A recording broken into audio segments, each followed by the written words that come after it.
So this is either the end of things, or things are about to get very, very weird. It's possible that things get weird and then they end, but one of those two things is definitely going to happen now. In a movie, in a well-written book about a political scandal, what just happened today, what was just published today, would be the end of the plot, right? There's been a confession. The worst case scenario that anybody imagined at the start of this scandal has just been not just documented by investigative reporting, it is not contested to. It is not contested. It has been admitted to by the people who are involved and who are implicated.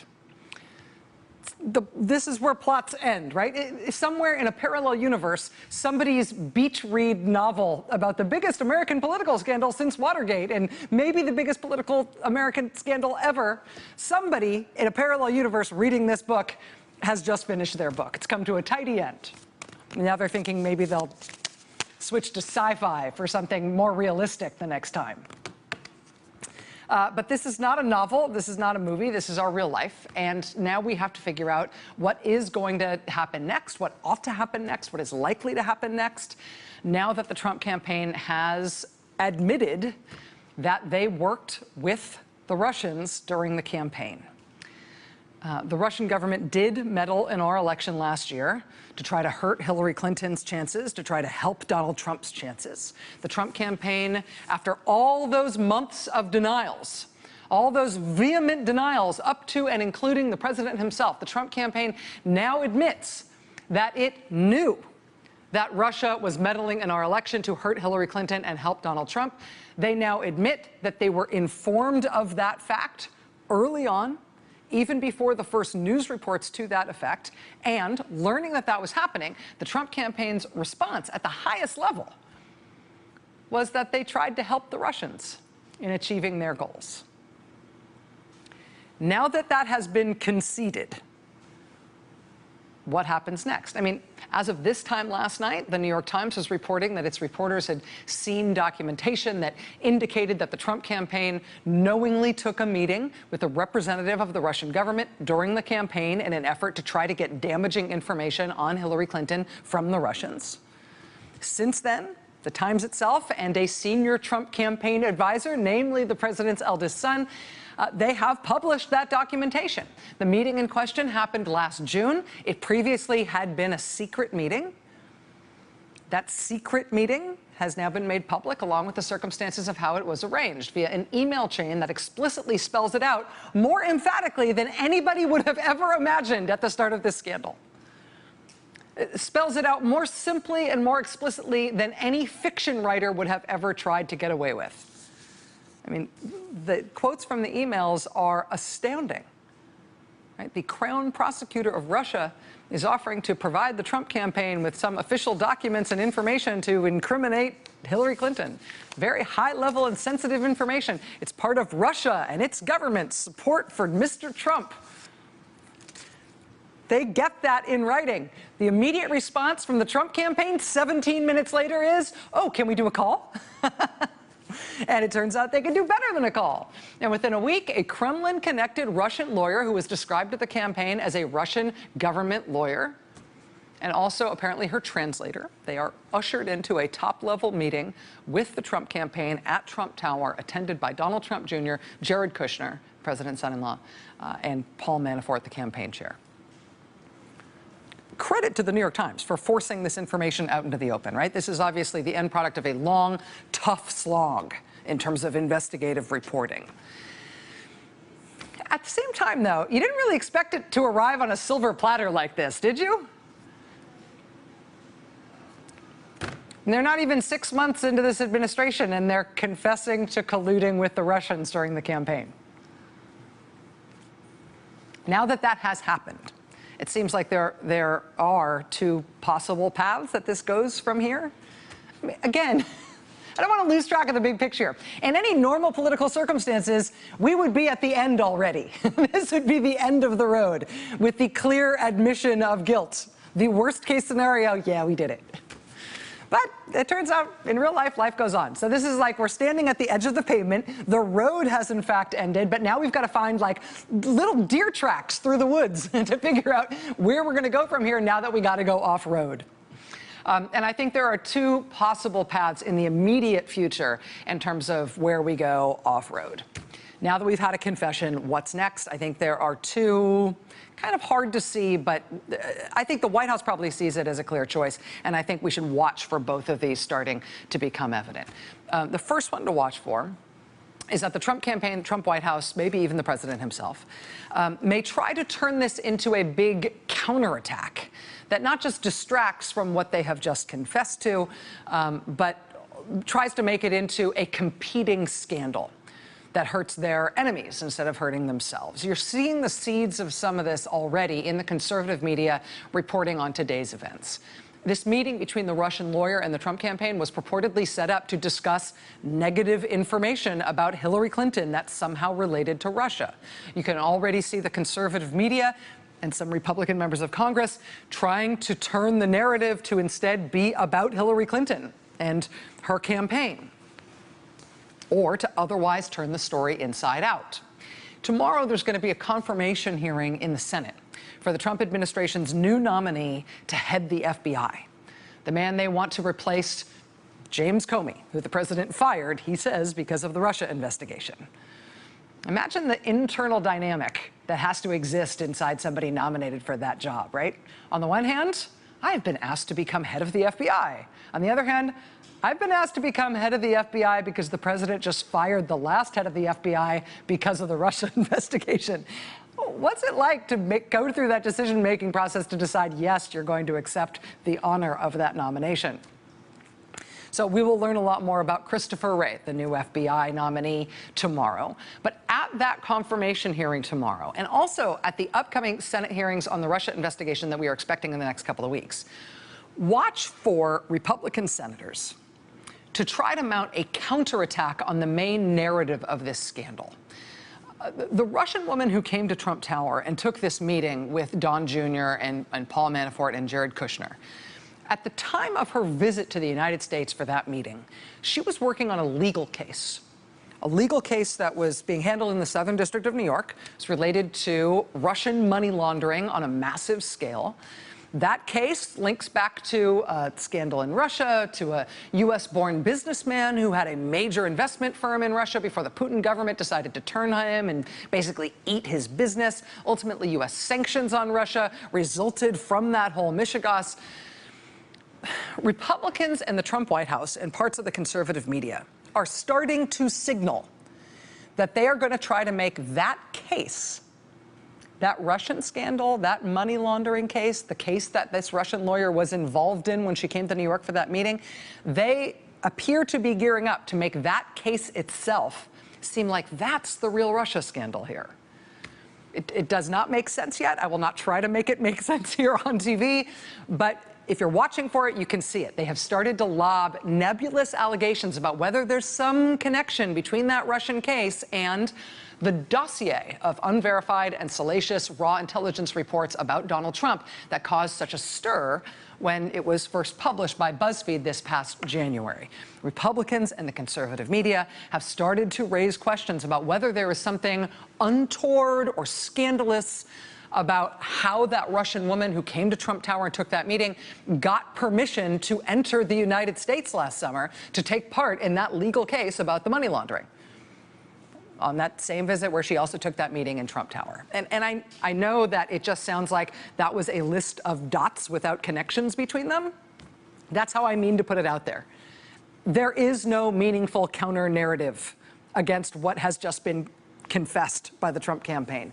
But if you look at those data points, if you look at those other issues in the news, it appears that something is going on among Republican members of Congress and in the Trump White House and in the conservative media that they are about to try to land as a counterpunch, as they try to morph the Russia scandal involving the Trump campaign into something that instead is about Hillary Clinton and the DNC and presumably the Obama administration, and we think the FBI as well. When they try to make that dossier into the basis of the whole case against Donald Trump, and they try to link the whole FBI investigation to that dossier, where they are going with that is to try to undermine, to try to cast aspersions on the FBI investigation of the Trump-Russia affair, which continues to this day, by casting aspersions on its origins. Chuck Grassley, who is the senator who's the chair of the Senate Judiciary Committee, has been sort of the leader among Republican members of Congress on that subject. And he is the one who's signaling most strongly that he would like this to be the counter-narrative in this story. So watch for that. Watch for that in particular tomorrow at the Christopher Wray confirmation hearing, which will be chaired by Chuck Grassley. The Christopher Wray confirmation hearing is not supposed to be about the Russia scandal, but it will now have to be substantially about the Russia scandal because of the magnitude of that scandal now and because of the circumstances under which the FBI job became vacant, so Christopher Wray had something to be nominated to. So that is one possible path that we are about to go down. Watch for the Republicans, the conservative media, and the Trump White House to create a new scandal, to create something that sounds like this scandal, that has some of the same things involved, that certainly has Russia involved in it, but that's about Democrats and that's about the FBI instead of being about them. We've seen them laying the groundwork for it. I think we are likely about to see that break wide open. Path one. The other deer path through the woods, the other off-road possibility that we're about to go down is self-defense of a different kind, I think, from the Trump White House. As you know, there have been two big stories, two bombshell stories in the past couple of weeks about the appearance of American collusion in the Russian attack on our election last year. Wall Street Journal was first with their report on the admitted effort by a Republican political operative, who's now deceased, to make contact with Russian government hackers to try to obtain Hillary Clinton's emails from them so they could be used against her and for Trump's benefit in the campaign. Now, in that case, that project to try to work with the Russians against Clinton, that was a Trump supporter who mounted that effort. The link to the Trump campaign was that he claimed a relationship with Mike Flynn, the Trump National Security Advisor, and at that point, a senior advisor to the Trump campaign. Mike Flynn never commented for that Wall Street Journal story. He's never commented on those allegations, but the White House commented. They fairly readily threw him under the bus on that one. The White House comment to the Wall Street Journal about that story was that if Mike Flynn coordinated with that in any way, it would have been in his capacity as a private individual. Mike Flynn was a senior advisor to the Trump campaign at the time that project was underway, and that project was only about the campaign. So that defense from the White House beggars belief, but it at least kind of shows what they think their options are. It at least shows in that case they were willing to let Flynn take the blame for that rather than trying to defend the conduct. Now, in this second collusion story, theoretically, they have the same choice, right? You could defend the conduct itself, or if you can't defend the conduct, you kind of have to hive off the people who appear to be guilty of it. Hive off from the president, hive off from the White House, the people who appear to have done it. It's very hard to do that with the people who were involved in this new story. In that meeting in Trump Tower last June, and apparently in receipt of the email that described this as a meeting with a Russian government emissary who was coming to the Trump campaign with information from the Russian government to try to help the Trump campaign in its efforts against Hillary Clinton. In that meeting were Paul Manafort, who was then campaign chair, Jared Kushner, the son-in-law, and Don Trump, the eldest son. There's no way to use the exact same strategy that they did with Mike Flynn on the previous collusion story, right? There's no way to say, in this case, that Paul Manafort and Jared Kushner and Donald Trump Jr. were acting in their personal capacity when they took this meeting. We now know from what they admit about this meeting, what they have published about the origins of this meeting, and we know from the fact that all of them were in the meeting together, we know that this was clearly a campaign meeting. And so none of them personally can be on the hook without the campaign being on the hook. That said, in terms of their self-defense here, at least Paul Manafort and Donald Trump Jr., at least they don't have offices in the White House now. At least they are not current members of the administration. Jared Kushner is, though. And that means the potential legal jeopardy that may arise from this meeting. It not only enters the president's family. A lot of people have been talking about that today in terms of what we might anticipate about the president's psychology, about defending his eldest son if he's got real legal jeopardy here. The legal jeopardy here not only enters the president's immediate family, it also enters the White House, because Jared Kushner is still a senior White House advisor, even if the White House would not answer questions today about whether or not he still has his security clearance. But the Jared Kushner factor here lends some urgency, not only to what we expect to be a defense by the White House to these absolutely catastrophic revelations today. It also, for us as a country, lends some urgency to the legal side of this, to the question of whether and how this is prosecuted. I will explain what I mean by that in just a second, but Congressman Adam Schiff of California, the top Democrat on the House Intelligence Committee, he also spoke to this today in a way that I think was very clear and very chilling. Watch.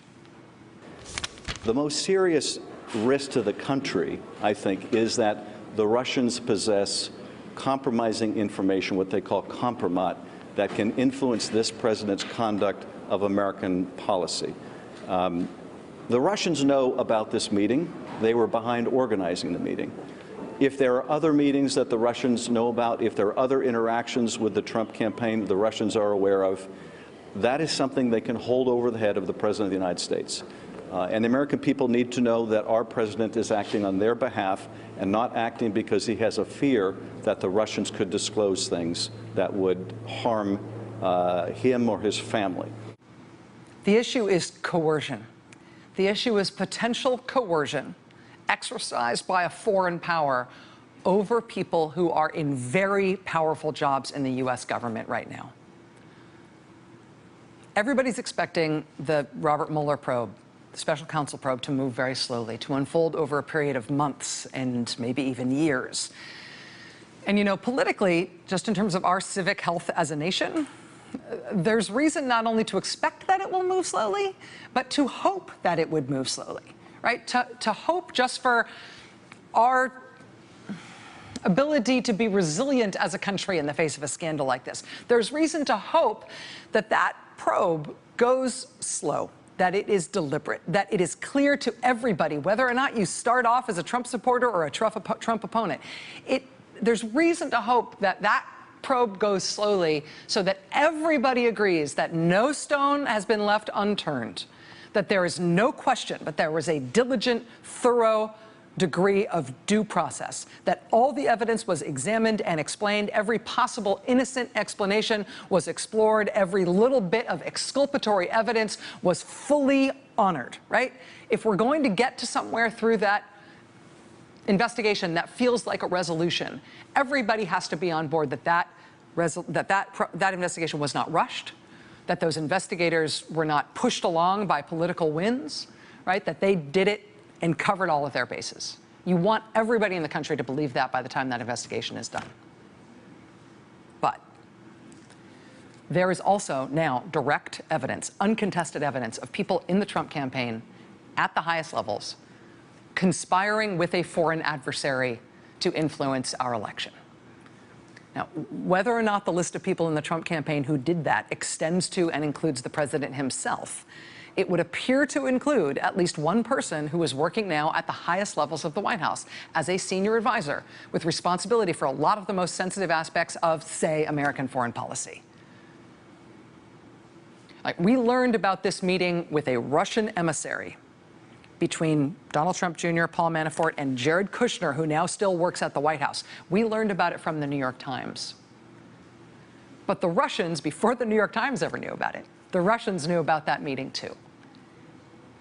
Have they used that to blackmail anybody before it became public today?